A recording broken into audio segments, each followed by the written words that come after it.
Selamat datang kembali di penelaahan mendalam kita. Pernah nggak sih Anda merasa kesal sama fitur shuffle atau pengacak lagu di aplikasi musik? Sering itu. Rasanya kok lagu dari artis yang sama muncul terus ya? Padahal kan katanya acak. Nah, ini menarik karena materi Anda hari ini, khususnya bab 6, itu fokusnya ke topik semuanya agak acak. Betul. Ini nunjukin kalau pemahaman kita, intuisi kita soal apa itu acak, seringkali ya meleset jauh.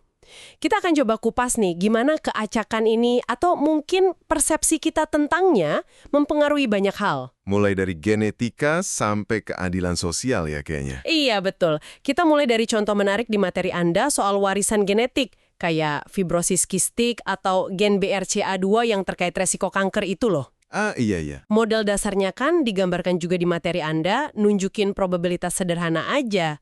Katakanlah peluang 50% mewarisi gen tertentu kalau salah satu orang tua punya gen itu.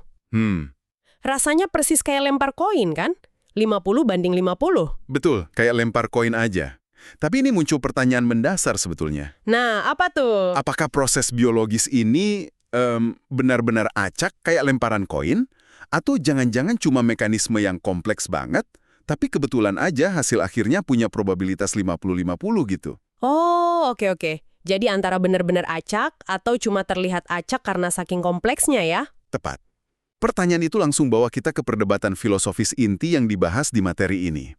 Jadi, apakah alam semesta kita ini pada dasarnya deterministik? Deterministik, maksudnya? Ya, di mana setiap kejadian itu adalah akibat pasti dari sebab sebelumnya. Kayak mesin jam raksasa gitu. Semua udah ditentuin. Atau malah stokastik. Stokastik. Artinya ada unsur acak sungguhan di dalamnya. Iya, ada unsur keacakan fundamental. Dulu ada pemikir kayaknya Laplace, dia ngembayangin ada semacam intelek super. Kalau intelek ini tahu posisi dan momentum setiap partikel di alam semesta, wah, dia bisa lihat masa lalu dan masa depan dengan jelas. Wow, itu pandangan deterministik banget ya. Semua udah ada jalurnya. Puncaknya memang. Tapi, nah ini dia. Bahkan kalau kita anggap dunia ini deterministik di level paling dasar, katakanlah molekul per molekul, ikut hukum fisika yang pasti, begitu kita berhadapan sama sistem yang kompleks. Kompleks tuh misalnya gimana? Ya, yang melibatkan interaksi banyak banget. Bayangin aja triliunan molekul gas di dalam ruangan ini. Perilakunya jadi mustahil dihitung secara presis. Karena terlalu banyak variabel ya. Betul. Sistemnya jadi super sensitif sama kondisi awal, sekecil apapun perbedaannya. Akibatnya, ya, secara praktis, perilaku sistem kompleks ini kayak pergerakan molekul gas yang dipelajari di mekanika statistik itu loh. Bidang fisika yang pakai probabilitas buat memahami sistem banyak partikel, seringkali lebih gampang dan lebih berguna kalau kita perlakukan seolah-olah stokastik atau acak. Oke. Jadi walaupun mungkin aslinya deterministik, tapi karena saking rumitnya, lebih masuk akal dianggap acak aja gitu ya, untuk analisis. Bisa dibilang begitu. Ini jadi ngingetin kita ke kesimpulan Definetti yang pernah kita bahas sebelumnya kan? Soal probabilitas itu seringkali lebih kecerminan tingkat keyakinan kita, penilaian pribadi kita terhadap ketidakpastian, bukan sifat objektif dunia itu sendiri. Iya, soal probabilitas subjektif itu ya. Nah, jadi untuk tujuan praktis, pertanyaan dunia ini beneran acak nggak sih? Mungkin jadi kurang krusial dibanding pertanyaan fenomena mana aja nih yang sebaiknya kita anggap acak biar lebih gampang dipahami atau dikelola. Oke, paham. Jadi ada beda penting nih antara keacakan murni yang entah ada atau enggak, sama apa yang disebut keacakan efektif. Sesuatu yang perilakunya mirip banget sama acak, jadi ya udah kita anggap aja acak. Persis. Dan ini relevan banget sama cara kita pakai angka acak di teknologi. Contohnya? Metode Monte Carlo misalnya. Itu kan teknik simulasi canggih yang intinya pakai banyak banget angka acak buat modelin dan perkirain hasil dari proses yang kompleks. Oh, yang dipakai buat hitung-hitungan rumit itu ya? Betul, teknik ini penting banget loh, bahkan dulu krusial di proyek Manhattan buat pengembangan bom atom. Serius, sampai segitunya ya? Iya. Dan untuk menjalankan simulasi kayak gitu, kita butuh sumber angka acak yang bagus, yang bisa dipercaya keacakannya. Nah, materi Anda nyebutin tuh tahun 1947, Rand Corporation sampai nerbitin buku isinya 1 juta digit acak. Kebayang nggak sih nyusun buku kayak gitu? Iya, usaha banget ya. Tapi ini bagian yang paling bikin saya kaget. Ternyata buku yang sengaja dibuat acak ini pun masih ada polanya. Gimana ceritanya? Betul sekali. Ini bagian yang menarik dan, ya, agak ironis. Meskipun tujuannya keacakan murni, pas dianalisis buku Rand itu, ya ketahuan ada beberapa pola.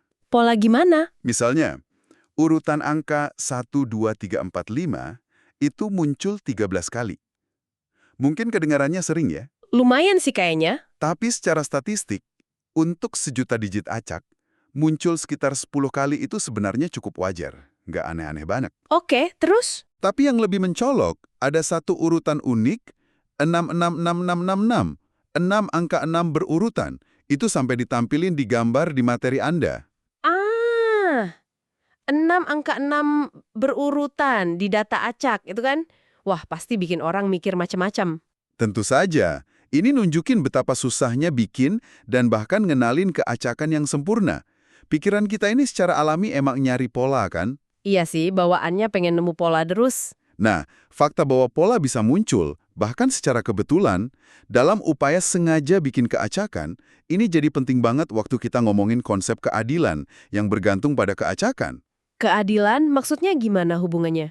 Konsep sortition itu loh, pemilihan acak buat mastiin kesempatan yang sama, kayak yang katanya dipakai di Athena kuno buat milih juri atau pejabat. Oh, kayak undian gitu ya, biar fair. Betul! Itu sangat bergantung pada proses yang diterima semua pihak sebagai proses yang acak. Nah, materi Anda ngasih contoh nyata kegagalan di mana keacakan efektif ini gagal, dan dampaknya langsung ke keadilan. Contohnya apa aja? Misalnya, Lotre Green Card AS tahun 2011.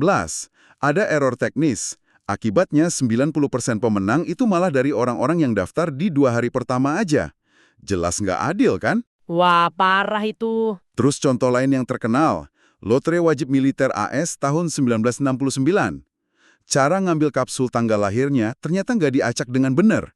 Hasilnya, orang yang lahir di akhir tahun, terutama Desember, kemungkinan kepanggilnya jauh lebih tinggi. Serius? Cuma gara-gara tanggal lahir? Iya, itu bias sistematis yang merugikan sekelompok orang, gara-gara proses pengacakannya nggak benar. Wah, itu contoh yang serem ya. Gimana kegagalan ngacak bisa nentuin nasib orang? Terus kalau lotre modern gimana cara mastiin keacakannya? Lotre modern, kayak lotre nasional Inggris yang dibahas di materi Anda, itu diawasinya super ketat. Mesin penarik bolanya dirancang khusus, prosesnya diaudit buat mastiin tiap nomor punya peluang yang sama persis buat terpilih di setiap penarikan. Oke, jadi ada standar ketatnya ya? Banget. Nah, yang menarik, secara statistik nih, meskipun setiap hasil penarikan individu itu acak dan nggak bisa ditebak, Iya. tapi pola distribusi frekuensi kemunculan tiap nomor dalam jangka panjang itu justru bisa diprediksi. Gimana tuh maksudnya? Materi Anda nunjukin diagram distribusi jumlah kemunculan 49 nomor setelah ribuan kali penarikan. Bentuknya itu mendekati kurva normal. Kurva normal?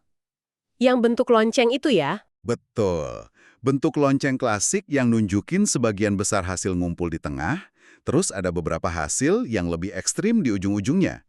Kita nggak tahu nomor mana yang bakal sering muncul sebelum mulai narik, tapi kita tahu bagaimana frekuensi kemunculan itu akan terdistribusi secara keseluruhan. Jadi ada semacam keteraturan jangka panjang yang muncul dari ketidakteraturan jangka pendek, gitu ya? Tepat sekali. Ada keteraturan dalam ketidakteraturan. Wah, ini benar-benar kebalikan dari intuisi ya. Kita kan mikirnya kalau acak itu ya merata, tersebar sempurna gitu. Nah, itu dia kesalahannya. Ternyata, keacakan itu justru seringnya ngasilin gumpalan atau klaster. Analogi nabur beras acak di peta di materi Anda itu bagus banget sih. Ya, itu jelas banget ya. Pasti bakal ada area di mana butiran berasnya kelihatan lebih padat, terus area lain lebih jarang. Tapi kalau data itu misalnya kasus penyakit langka, naluri kita langsung, wow, kenapa di daerah ini banyak? Pasti ada penyebabnya. Padahal bisa jadi cuma fluktuasi acak biasa. Betul. Kita langsung loncat ke kesimpulan kausalitas. Dan ini nyambung lagi ke contoh fitur shuffle pemutar musik tadi. Pengguna komplain karena ngerasa lagu dari artis yang sama diputar terlalu deketan. Mereka ngerasa itu nggak acak. Padahal Padahal kemunculan gumpalan kayak gitu justru ciri khas dari proses acak yang sebenarnya. Ironis banget kan? Banget. Dan lucunya, untuk muasin pengguna, perusahaan teknologi katanya sampai sengaja bikin algoritma shuffle mereka jadi kurang acak. Maksudnya gimana? Ya, mungkin mereka sengaja mencegah lagu dari artis yang sama diputar terlalu dekat. Biar apa? Biar terasa lebih acak buat pendengar. Aneh ya, tapi masuk akal juga sih dari sudut pandang psikologi pengguna. Biar nggak pada protes. Betul. Ini nunjukin betapa kuatnya bias persepsi kita soal acak. Ada eksperimen sederhana tapi efektif banget yang dijelasin di materi Anda buat nguci ini. Eksperimen gimana? Coba aja minta seseorang nulis urutan hasil lemparan koin, kepala, atau ekor sebanyak 20 kali.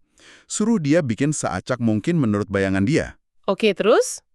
Terus, bandingin urutan buatan itu sama hasil lemparan koin beneran sebanyak 20 kali. Nah, apa yang biasanya terjadi? Penasaran nih. Hasilnya hampir selalu konsisten. Urutan yang dibuat orang itu cenderung terlalu sering gonta-ganti antara H dan T. Jadi kebanyakan HT gitu ya? Iya, seolah-olah mereka ngelasa acak itu ya harus ganti terus. Dan yang lebih penting, mereka secara aktif menghindarin rentetan panjang, kayak hahaha atau TTTT gitu. Itu dianggap nggak acak. Padahal, statistik nunjukin sebaliknya. Kalau kita lempar koin beneran 20 kali secara acak, probabilitas buat dapat setidaknya satu rentetan H atau T minimal 4 kali berturut-turut itu cukup tinggi loh, sekitar 78%. Tunggu. 78% kemungkinan ada rentetan minimal 4 kali dalam 20 lemparan. Itu tinggi banget. Tinggi banget. Saya sih pasti bakal ngira urutan kayak HHHHT itu nggak acak kalau liatnya. Ini benar-benar nampar intuisi kita ya. Iya kan? Kita mikir kita tahu acak itu kayak apa, ternyata kita malah secara aktif ngehindarin keacakan yang sebenarnya. Kita lebih suka keteraturan palsu yang kita bikin sendiri. Tepat sekali. Intuisi kita dalam hal ini emang sering banget nipu.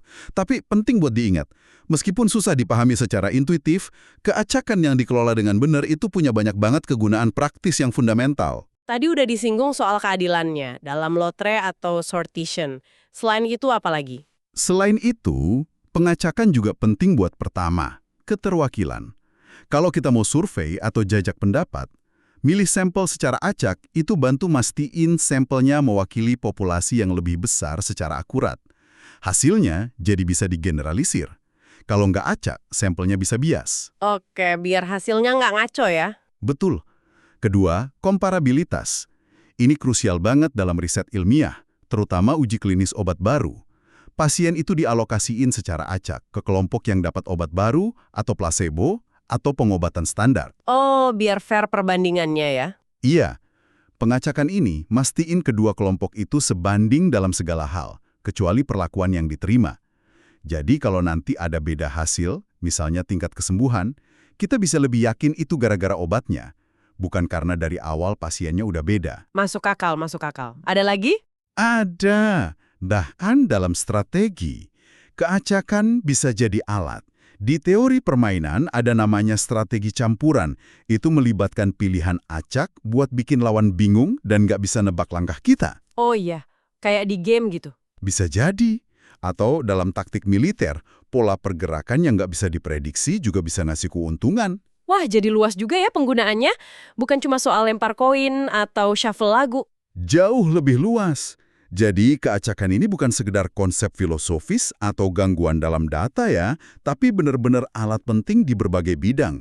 Mulai dari mastiin pemilu adil, dapat data survei akurat, sampai nguji obat baru cara ilmiah. Bener. Kuncinya adalah kita paham sifat asli keacakan yang seringkali bergumpal dan nggak teratur dalam jangka pendek itu, dan nggak kejebak sama intuisi kita yang keliru, yang pengennya lihat keseragaman atau keteraturan palsu. Jadi harus lebih hati-hati menginterpretasi pola ya. Betul, dengan pemahaman yang benar, kita bisa manfaatin kekuatan keacakan buat tujuan baik dan hindari salah interpretasi. Misalnya, nggak panik nyari penyebab khusus tiap kali lihat gumpalan data yang sebenarnya bisa jadi cuma fluktuasi acak biasa. Oke. Coba kita rangkum sedikit ya intisari dari penjelajahan kita di bab 6 ini. Pertama, konsep keacakan murni itu Rumit ya secara filosofis, tapi secara praktis, banyak fenomena di dunia ini berperilaku seolah-olah acak. Dan memperlakukannya kayak gitu seringkali jadi pendekatan paling berguna. Setuju. Kedua, dan ini poin yang kuat banget menurut saya, intuisi kita soal keacakan itu payah. Kita cenderung lihat pola di mana nggak ada, dan ngarepin keseragaman di mana seharusnya ada gumpalan. Kita harus waspada banget sama bias persepsi ini. Penting banget itu. Dan yang ketiga, meskipun seringkali bikin bingung dan lawan intuisi, keacakan yang diterapin dengan benar itu alat yang sangat berharga. Esensial buat mastiin keadilan, keterwakilan data, komparabilitas dalam sains, dan bahkan bisa jadi elemen strategi yang efektif. Jadi, jauh dari sekedar gangguan, keacakan itu fitur fundamental dan berguna dari dunia kita. Ini semua jadi membawa kita ke satu pemikiran penutup yang menarik nih buat Anda renungkan. Betul. Mengingat betapa gampangnya intuisi kita ketipu sama keacakan dan kecenderungan alami kita buat nyari pola dan makna dalam segala hal, coba dipikirkan. Gimana tuh? Seberapa sering dalam hidup Anda sehari-hari pas baca berita ekonomi, lihat tren di media sosial, ngevaluasi kinerja tim olahraga favorit, atau bahkan pas coba ngertiin kejadian dalam hubungan pribadi Anda, seberapa sering Anda mungkin tanpa sadar udah salah ngertiin gumpalan acak sebagai sinyal penting atau tren yang beneran bermakna? Jadi kita sering salah sangka ya antara noise sama sinyal? Bisa jadi. Seberapa banyak kebetulan atau pola yang Anda temukan itu sebenarnya cuma permainan probabilitas biasa aja dalam sistem yang kompleks dan penuh ketidakpastian ini. Membedakan antara sinyal asli sama noise acak ini tantangan terus-menerus. Mungkin kita perlu sedikit lebih skeptis sama pola yang kita lihat. Ya, sesuatu buat direnungkan lebih lanjut lah. Menarik sekali. Terima kasih sudah menyimak pembahasan mendalam kita kali ini tentang dunia yang ternyata semuanya agak acak. Semoga ini memberikan perspektif baru ya. Sampai jumpa di kesempatan berikutnya.